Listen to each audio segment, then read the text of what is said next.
तर सकाळचा टाइम झालेला आहे 7:45 आणि आता मी निघाले आहे घराच्या बाहेर, कारण की आता जायचं आहे नाशिकला। आणि सकाळी इतक्या लवकर निघून सुद्धा काहीच फायदा झालेला नाही आहे, तर तुम्ही पूर्ण व्हिडिओ बघा, त्यानंतर तुम्हाला कळेल काय झालं नेमकं काय नाही, आणि तुम्हाला मी सर्व सांगते काय झाले काय नाही प्रवासामध्ये। तर आता चला मी निघाले आहे 7:45 वाजता आणि मस्त असा दरवाजा वगैरे छान असं लॉक वगैरे केला आणि मी एकटीच चाललेली आहे आणि हे येणार आहे 3-4 दिवसांनी। तर चला आता जाऊया। तर मयंक आरव मस्त खूपच आनंदित होते नाशिकला जायचं आहे म्हणून। तर सकाळी जरा बरं वाटत होतं, म्हणलं सकाळी लवकर निघाली तर लवकर पोहोचेल, कारण की पुण्यावरनं काही लांब नाही आहे नाशिक, नाही का। एक 5 घंटे लागतात जास्तीत जास्त, आणि गाडी फास्ट असली ना तर 4 घंट्यात पोहोचतो आपण आरामशीर। घरापासून स्टॉपला यायला एक 20 मिनिटं लागले, 20 ते 25 मिनिटं लागले। आता चला जाऊया आपण स्टॉपला। तर आता आम्ही बसून घेतलेलं आहे ST मध्ये, आणि हे जे पण इतके म्हणजे हे झालेले ना किस्से तुम्हाला पुढं मी सांगते कसं काय काय झालंय, म्हणजे ना काय सांगायलाच नको। मला 2दा ST चेंज करायला लागलेली, इतकी म्हणजे हे झालेले ना माझे हाल खूपच, आणि असा प्रवास कधीच झाला। तर आता धाब्यावर थांबलेली गाडी, आता नाश्ता वगैरे करून घेतो। तर आता 12 वाजून गेलेले आहेत ना मयो, किती गरम होत आहे माझा पितो तू।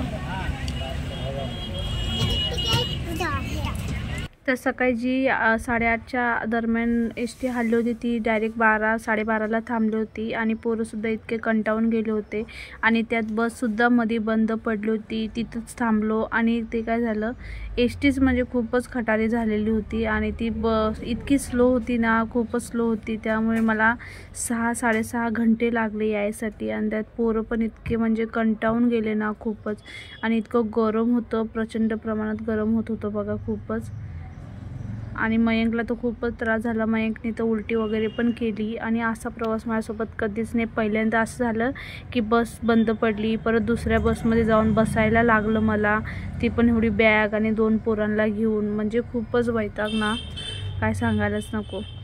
आणि तसं तर कसं आहे ना, मी SCच्या बसमध्ये जाते, आपली असते बघा शिवाई वगैरे असते ना, त्या बसमध्ये बसलो ना काय होतं, ते पूर्ण खिडक्या पॅक असतात, आणि त्यात बसलं ना मळमळल्यासारखं होत असतं, म्हणून त्यात पण मला बसू वाटलं नाही। आणि STमध्ये कसं फिरते हवा असते तर बरं वाटतं, उलटी होत नाही काय नाही, फ्रेश वाटतं बघा। तर मयंक वगैरे झोपून घेतलेला होता, परत उठले, आणि मला तर झोप येत होती, पण मी लेन्स लावली, मला काही झोपायला पण जमलं नाही।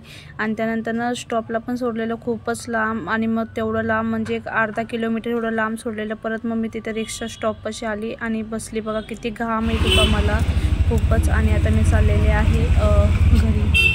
तर घरी जाण्यासाठी कसे भाव येत असतो, पण तो पण कामावर वगैरे होता, आणि मी पोचलेली खूप म्हणजे ती 3:30 नंतरनं पोचलेली मी, आणि तो येतो 6:30ला, त्यामुळे मला अशी म्हणजे अजून फजिती झाली घरी येऊस तर, म्हणजे माझे हालत झालेले। तर हे बघू शकता सिटी सेंटर तुम्हाला मी दाखवलं होतं आता।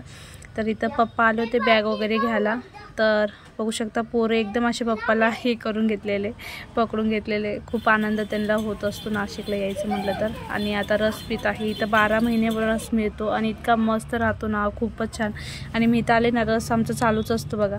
तर मम्मीने पण घरी यायच्या पहिला मस्त अशी मिक्स बिर्याणी केली होती, खूप मस्त टेस्टी केली होती, आणि मला तर खूपच आवडते। तर मस्त मम्मीने बिर्याणी वगैरे करून घेतलेली, तर आता मी तेच खाऊन वगैरे घेते, आणि जास्त काय मला व्हिडिओ करता आला नाही, कारण की बघा व्हिडिओ करायचा आणि त्याचबरोबर पोरा पण होते 2 छोटे, त्यामुळे मला काही जमलं नाही। जेवढं जमलं तेवढं मी तुमच्यासोबत शेअर केलेलं आहे। तर या तुम्ही पण बिर्याणी खायला, आणि थोड्या वेळाने मग आम्ही चाय वगैरे केला, खूप थोडं उशीरनं, म्हणजे मग चाय वगैरे पिऊन झाला माझा। आणि इथं नाशिकला आलं का नाही चाय आमचा राहतोच, कारण की पप्पांना चायशिवाय होत नाही, आणि मग मी पण जरा जास्त पित असते। आता घरी सोडून दिलं होता, आता परत सुरू होऊन जातं माझं प्यायचं। तर मयंक पण पित होता दूध चाय वगैरे। तर चला आता चाय वगैरे पिऊन घेते मी।